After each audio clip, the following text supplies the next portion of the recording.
Hey everyone, this is Joseph Myers. I'm with nFront Security, and I want to share a quick video which might help some individuals that are needing some guidance as it relates to CJIS and password policy requirements. You might be a law enforcement agency that come the new year, you're making some new initiatives, and essentially after some internal discovery, there have been some changes as it relates to your password policies.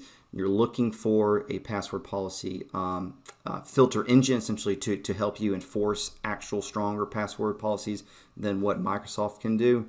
And with that, there's some things, especially if you're on the law enforcement agency side, that many of you are adopting CJIS and are needing to adopt some of the newer rules that CJIS is discussing.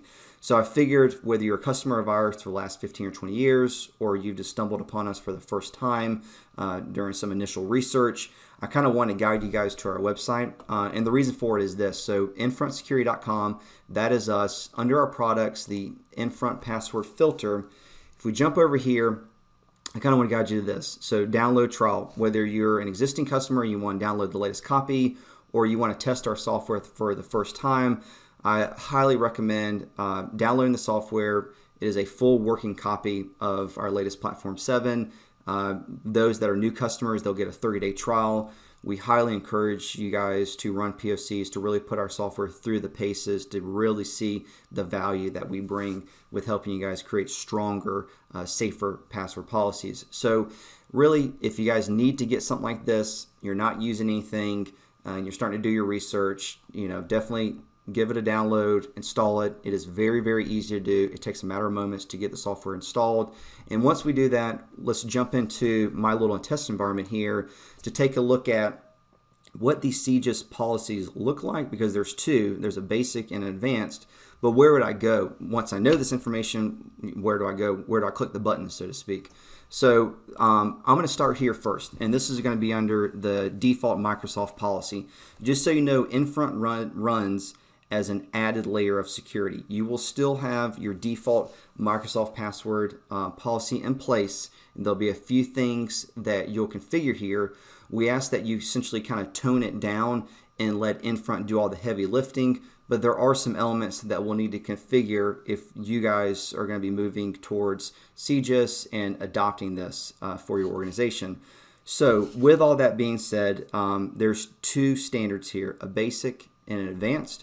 Both of them are going to be the same. Advanced adds on a few more things, about 2 or 3 to be exact. But if we're looking at the basic, there's a few elements within the default Microsoft policy that we need to look at.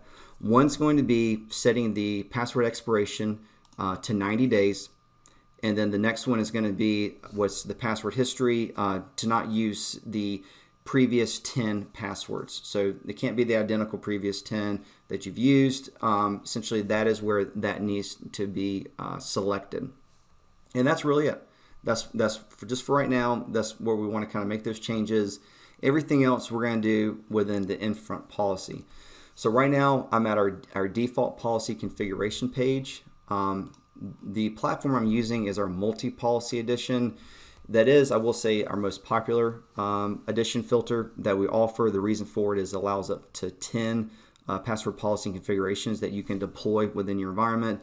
And that's really handy for somebody that's of an administrative level. They might need a different password policy than, say, somebody else in marketing or at a call center or whatnot. So this kind of helps with making those changes and having different policies based on the role of an individual or a group or an OU. So if I bounce back into the default policy configuration page, there's just really a few things that we want to make note of and where you would need to have some attention to. So for the basic CJIS password policy requirement, they want us to set a minimum length of 8 characters. So I'm at the top here, and literally this is where I want to make that change. So I'm just going to change that value to 8.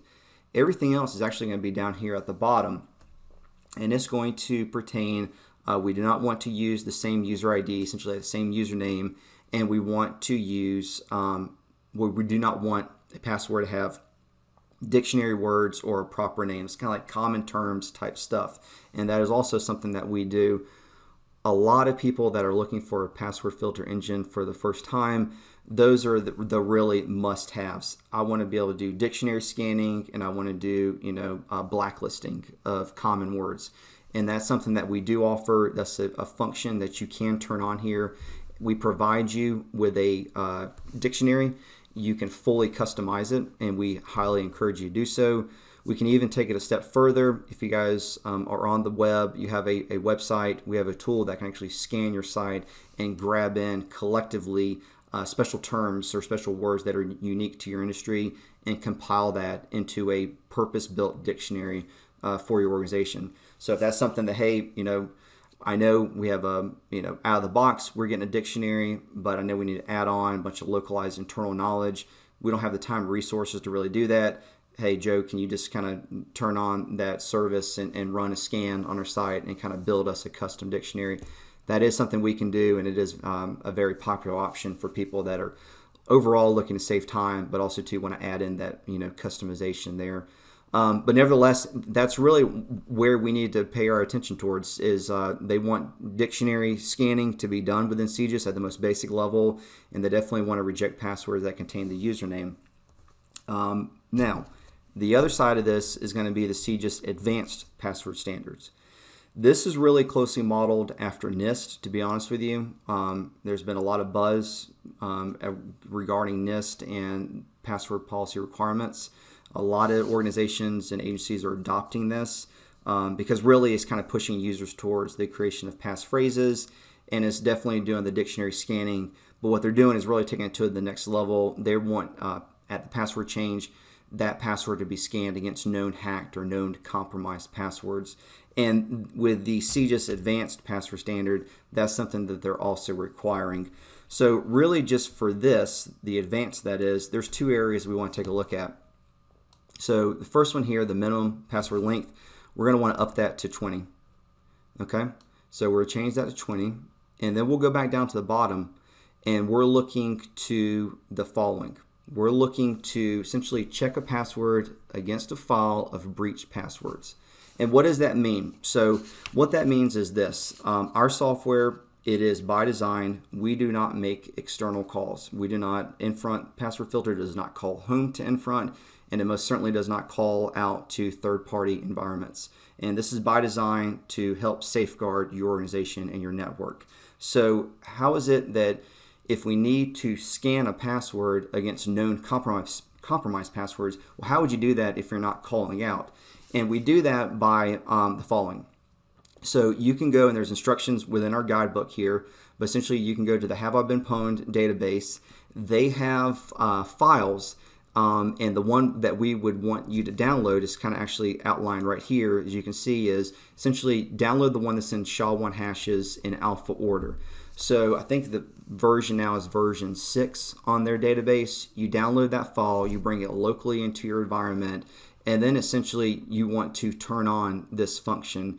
And when that happens, by placing those files on your network, it is self-contained your network, and turning on this feature within our password filter engine, not only is it going to scan against your dictionary, but it's also going to scan against those known compromised passwords that have been collected over the years by the Have I Been Pwned database.